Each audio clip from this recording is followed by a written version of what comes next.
കേന്ദ്ര വിദ്യാഭ്യാസ മന്ത്രി ധർമ്മേന്ദ്ര പ്രധാൻ രാജിവെക്കണമെന്നാവശ്യപ്പെട്ട് ഫ്രറ്റേണിറ്റി മലപ്പുറം ജില്ലാ കമ്മിറ്റി സംഘടിപ്പിച്ച റെയിൽവേ സ്റ്റേഷൻ മാർച്ചിൽ സംഘർഷം.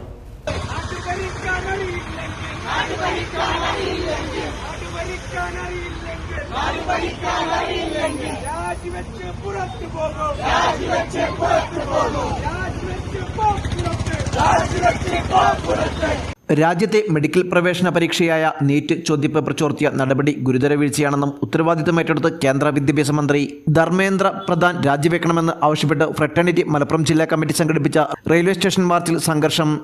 പ്രകടനമായി എത്തിയ പ്രവർത്തകർ പോലീസ് ബാരിക്കേഡ് മറികടക്കാൻ ശ്രമിച്ചതാണ് സംഘർഷത്തിന് കാരണമായത്. തുടരെ ആവർത്തിക്കുന്ന പരീക്ഷാ ക്രമക്കേട് കേന്ദ്ര വിദ്യാഭ്യാസ വകുപ്പിന്റെ കഴിവുകേടാണ്. രാജ്യത്ത് 24 ലക്ഷം വിദ്യാർത്ഥികളുടെ ഉപരിപഠന സ്വപ്നങ്ങളെ ഇല്ലാതാക്കാനാണ് വിദ്യാഭ്യാസ മാഫിയകളുമായി ചേർന്ന ഈ ക്രിമിനലുകൾ ശ്രമിച്ചിട്ടുള്ളത്. രാജ്യത്ത് 24 ലക്ഷം വിദ്യാർത്ഥികളുടെ ഉപരിപഠന സ്വപ്നങ്ങളെ ഇല്ലാതാക്കാനാണ് വിദ്യാഭ്യാസ മാഫിയകളുമായി ചേർന്ന് ഈ ക്രിമിനലുകൾ ശ്രമിച്ചിട്ടുള്ളത്. പരീക്ഷ നടത്തിപ്പിലെ വീഴ്ചയും അഴിമതിയും വെച്ച് പൊറുപ്പിക്കാൻ ആവില്ലെന്നും ഫ്രറ്റേണിറ്റി നേതാക്കൾ പറഞ്ഞു.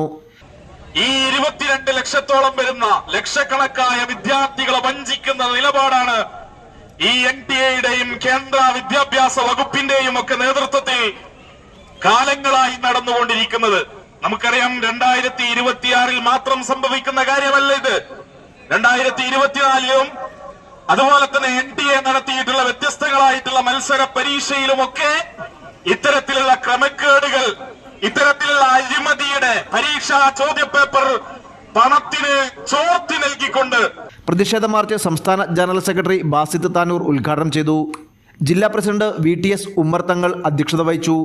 ജില്ലാ general secretary advocate Ameen Yasir, സെക്രട്ടറിമാരായ മാഹിർ VK, ഷാറൂൺ അഹമ്മദ്, ഫായിസ് KA, നിയോജകമണ്ഡലം നേതാക്കളായ ഹുദ UM, ഹാദിൽ കോട്ട്, ഇർഷാദ് VK, അൻഷിദ് രണ്ടത്താണി, യൂനുസ് പൊന്നാണി, മുഹമ്മദ് പൊന്മുണ്ടം, ബഷാസ്, ബഷീർ, ഷിഫ പൊന്നാണി എന്നിവർ പങ്കെടുത്തു.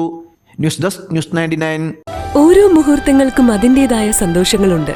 അതിൽ ചിലത് ഒരിക്കലും മറക്കാൻ പറ്റാത്തതും. Azad gold and diamonds, Thazhepalam, Tirur.